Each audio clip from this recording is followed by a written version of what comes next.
africaine piano. Tolandi non sbi a lancé album. Mais chaque fois il non sbi n'a remarqué ce que c'est loco et à kanama mon pépé pas polémique. Pourquoi qu'on est date il y a les 26, tandis que les 26 toujours zélandais concert il y a héritier Watana Benafiki où ils ont déjà fondement. Il y a concert n'a sorti album. Deuxième question les amis. Biso a ils ont plutôt pas les direct. Deuxième question les amis.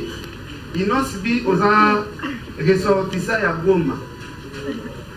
Les autres moni viennent à biso confier l'homme idée à auto ça la tournée côté ba est wana place Kenda Sango kuna bitumba kuna place vraiment ba bomaka bato belé mais Tolandi qui sinjo asali micro baladeur na kati ya Goma bande kwa Goma o ba okela kama wa monde entier que no bande kona so ba sila kuna bande kwa Goma ba commenter ba lobi kuna guerre ezalaka nango te oyo nyonso toyokaka eza makambo ya lokuta yo etangi ressortissa ya Goma omeka koexplike biso kote wana mwa moke. Troisième question ezali pardon excusez ngai inosibi aza artiste ya monene oyo s'exprimaka très bien anglais surtout soki otali accent vraiment ya inosibi vraiment anglais américain dabebisaka soki natali anglais ya baanglophone ya Angleterre ye mpe nakenda ntina anglais baaméricain. Mais côté la musique qui a monde lelo est dominé par des artistes anglophones. Et là on est dans la réunion si bien ça la featuring na ba artiste au pena baza pena au sommet pena la musique à monde parce que ba artiste sont au sommet la musique à monde des artistes sont dans anglais. Ils n'ont si vite au monde qui on ambassadeur des États-Unis pour sur l'anglais très bien. Tu veux éviter là on est ça la raquer au ça la ba featuring na ba artiste wana te. Na boto na question suka il a subi. On est remis par 25. Ok. Nous avons un bossa la bagé, narebo. Moi bagé pena makasi, bagé na pena makasi tout. Son angana tout na question. Rebongo azala na zemi ya solo. Ou bien azala badez ne bossa parce que tu dis que moi si va azala zemi, ils ont certaines ba moi moko moi ça comme ça ba pexaga ça la makambo makasi.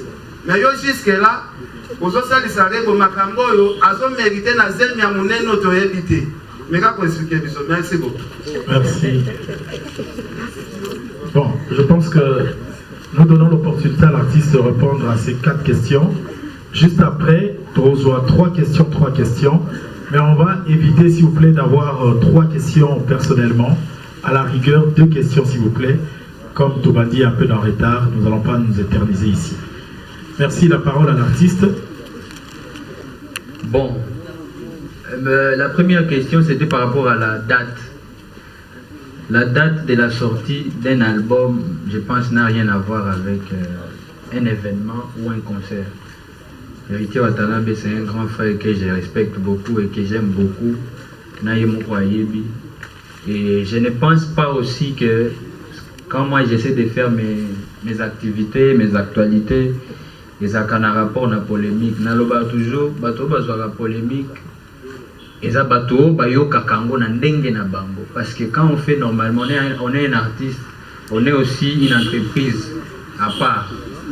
Quand j'ai fait mes histoires, j'ai toute une équipe. Je ne pense pas que Nasala Kango on a léser bateau. Parce que ça demande beaucoup d'énergie pour ça la makambuka pour la bateau.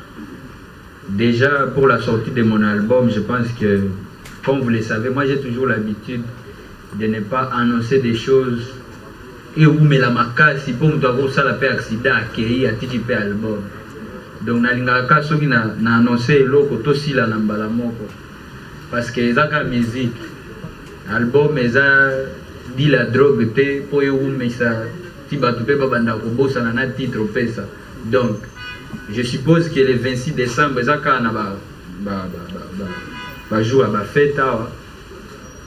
Et ça n'a rien à voir vraiment avec les concerts de mon grand frère Wata. Je pense que qui sait, je peux même aussi faire un tour là-bas, si je ne me trompe pas.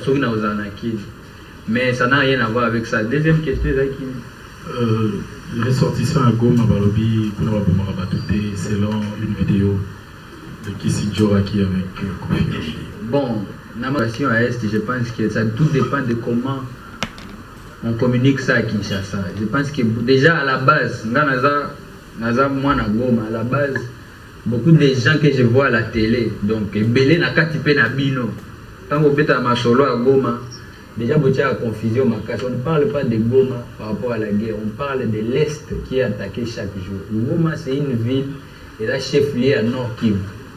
La guerre wana oboyoka bazo boma batu ezande na Nord Kivu ezana site au fait ezana Est en gros.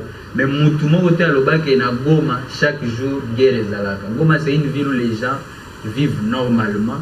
Ce qui boyi que eloko menace moko ya ba rebelle comme type pembeni ya Goma, c'est là même qu'il y a encore ba médias et panique makasi parce que Goma c'est une ville où même ba expatriés batu ya minene ba uta na ba mboka minene normalement ba yebi que ils ne peuvent pas aller na ba zone à guerre ba yaka pe na Goma to kuta na pe na ba Goma boyebi ba yebi histoire na ngai belé batu ya danger na ba États-Unis na yebana na bango avant na ya na kin parce que c'est des personnalités qui viennent souvent visiter Goma ba Ben Affleck boyoka ke to kuta na to sa ba makambo mususu ba star mususu ba basket mbala liboso to kuta na Serge Ibaka. J'étais pas à Kinshasa, c'était à Goma. Donc Goma, quand on parle de la guerre à l'est du pays, c'est pas à Goma.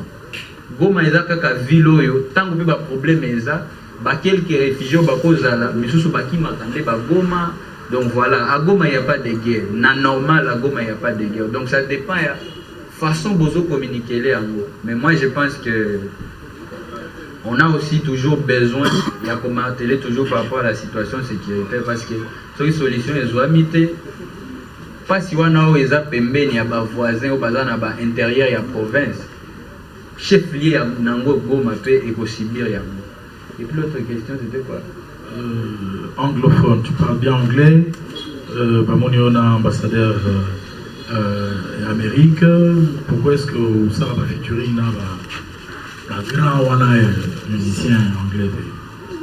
Je pense, j'ai toujours l'habitude de dire que le projet Nanga n'a toujours annoncé à la moins que action. Donc, j'ai déjà commencé à collaborer depuis longtemps avec des artistes anglophones.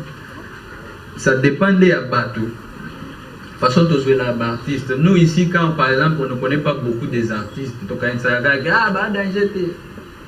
Ce que tu as combo ya kala wana te to ibate ki bato asika pe bakoma. Donc to kanisa ke so to ki bakombo wana te ya États-Unis c'est bango te. To ibite ke ba star asika pe ba génération pe bakoma. Ba wa ba kala wana c'est vrai to yeba bango mais ba misusu pe bakoma. Du coup tout dépend je pense de la compréhension de chacun. Moi j'ai commencé déjà boyebi nazaka, c'est bien de le signaler. J'ai ce côté-là un peu anglophone pour effectivement faire place carrière dans et banda et là j'ai appris beaucoup de choses. Donc pour moi ça c'est pas un problème. Pour la Afrique à pembe na biso peu anglophone baza, tina bazambi anglophone baza. Bon moi na ba concert ya ba artiste na biso ba ke bazambi français te. Balango to ebite faut que moi English écoute. Donc ça dépend vraiment chaque fois de la compréhension à mutuna mutu. Par rapport à la question il y a Rebo. Je pense que c'est notre vie privée dans le bar toujours. Façon bino besoin la makamune et que na moi gauche. Déjà, j'ai pas l'habitude de ça la base sur des choses vraiment il y a bandenge wana oboyebi.